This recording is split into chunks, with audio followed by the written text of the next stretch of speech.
Russia నుండి oil కొన్నద్దన్నటువంటి America ఆంక్షలతో Bharat oil ఆపేసింది అన్నటువంటి ఒక ప్రచారాన్ని యాంటీ మోడీ శక్తులు స్టార్ట్ చేసినాయి. దానికి నేను మొన్ననే చెప్పాను, ఇరాన్ నుంచి కూడా మనం ఆయిల్ కొంటున్నాం, రష్యా నుంచి కూడా ఆయిల్ కొంటున్నాం. యాజ్ ఏ గవర్నమెంట్ ప్రైవేటు సంస్థలైనటువంటి రిలయన్స్లు, నయారా లాంటి వాళ్ళు కొనరు. ఎందుకు కొనరు అంటే వీళ్ళ వ్యాపారం ప్రపంచవ్యాప్తంగా జరుగుతుంది.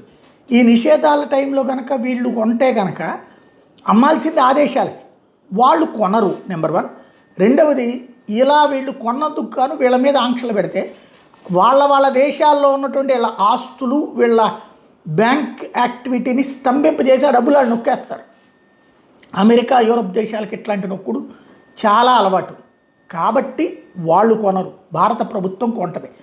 ఇది నేను అనేక దఫాలు చెప్పాను. ఇప్పుడు అదే నిజమయ్యింది.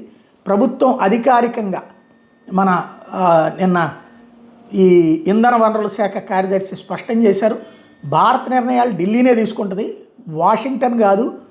రష్యా చమురు విషయంలో భారత్ దేశ ప్రయోజనం ముందు ఎవరి ఒత్తిళ్లు పనిచేయవు అని తేల్చి చెప్పింది. పెట్రోలియం మంత్రిత్వ శాఖ అధికారి సుజాత శర్మ ప్రెస్ కాన్ఫరెన్స్ పెట్టి మరి వివరంగా చెప్పుకొచ్చారు. అమెరికా మినహాయింపులు ముందు తర్వాత కూడా భారత్ రష్యా ముడి చమురు కొనుగోలు చేసింది, చేస్తూనే ఉంటుందని తేల్చి చెప్పారు. ఇక్కడ ఇప్పటిదాకా తప్పుడు ప్రచారం చేసిన సన్నాసులు వాళ్ళ కాన్సెప్టే జనంలోకి తీసుకెళ్లే ప్రయత్నం అయితే చేస్తున్నాడు.